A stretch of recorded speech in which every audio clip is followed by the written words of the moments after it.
Cameroon green এবং Mitchell স্টার্কের 43 রানের partnership ভেঙেছেন Taskin Ahmed. Lunch ব্রেকের ঠিক পরপরই আরও একটা উইকেটের দেখা পেল বাংলাদেশ। অফ স্টাম্পের বাইরে পিচ করা তাসকিনের লেন্থ বলটায় ব্যাট চালাতে গিয়ে লিটনের হাতে ক্যাচ তুলে দেন মিচেল স্টার্ক। উদযাপনে মাতে গোটা বাংলাদেশ দল। আম্পায়ারও আঙুল তুলে জানিয়ে দেন আউট হয়েছেন স্টার্ক, কিন্তু স্টার্ক রিভিউ নেন, কিন্তু শেষ পর্যন্ত নিজের উইকেটটা আর বাঁচাতে পারেননি। এরই মধ্য দিয়ে অস্ট্রেলিয়ার 8টা উইকেট তুলে নিয়েছে বাংলাদেশ। এখন তাসকিনদের সামনে লক্ষ্য থাকবে যত কম রানে আটকে দেয়া যায় অজিদের, তত দ্রুতই ডারউইন টেস্টে জয়ের দেখা পাবে সফরকারীরা। 7 উইকেট হারিয়ে অস্ট্রেলিয়ার স্কোরবোর্ডে 228 রান। হাফ ছেড়ে বাঁচলেন কমেন্ট্রি বক্সে থাকা সাবেক অজি ক্রিকেটার ডেভিড ওয়ার্নার, কেননা ইনিংস ব্যবধানে ডারউইন টেস্টে হারতে হচ্ছে না অস্ট্রেলিয়াকে।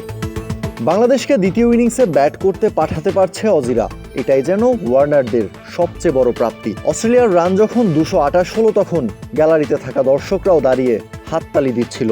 বাংলাদেশের বিপক্ষে ইনিংস ব্যবধানে হার এড়িয়েছে অস্ট্রেলিয়া। এই খুশিতেই আত্মহারা অস্ট্রেলিয়ান সমর্থকরা।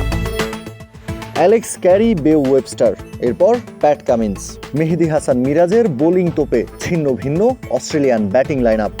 এই অফ স্পিনারের কাঁধে ভর করেই জয়ের সুবাস পাচ্ছে বাংলাদেশ। দিনের শুরুটা অ্যালেক্স ক্যারিকে লিটন কুমার দাসের হাতে ক্যাচের শিকার বানিয়ে, এরপর বেও ওয়েবস্টারকে ক্লিন বোল্ড করে দিয়ে উদযাপনে মাতেন মিরাজ, উদযাপনে মাতে গোটা বাংলাদেশ দল। যদিও ততক্ষণে ইনিংস ব্যবধানে জেতার স্বপ্নটা খানিকটা ফিকে হয়ে গেছে, কেননা অস্ট্রেলিয়ান অলরাউন্ডার ক্যামেরুন গ্রিন ততক্ষণে 50 হাঁকিয়ে নিয়েছেন। 67 রানে পিছিয়ে থেকে 6 উইকেট হাতে নিয়ে চতুর্থ দিনের খেলা শুরু করেছিল অস্ট্রেলিয়া। মিরাজ যখন অ্যালেক্স ক্যারির উইকেটটা তুলে নিয়েছেন, তখনও 50 রানে পিছিয়ে ছিল মাইটি অজিরা। এরপর বেও ওয়েবস্টারের উইকেটটা অস্ট্রেলিয়া হারায় যখন তারা 35 রানে পিছিয়ে।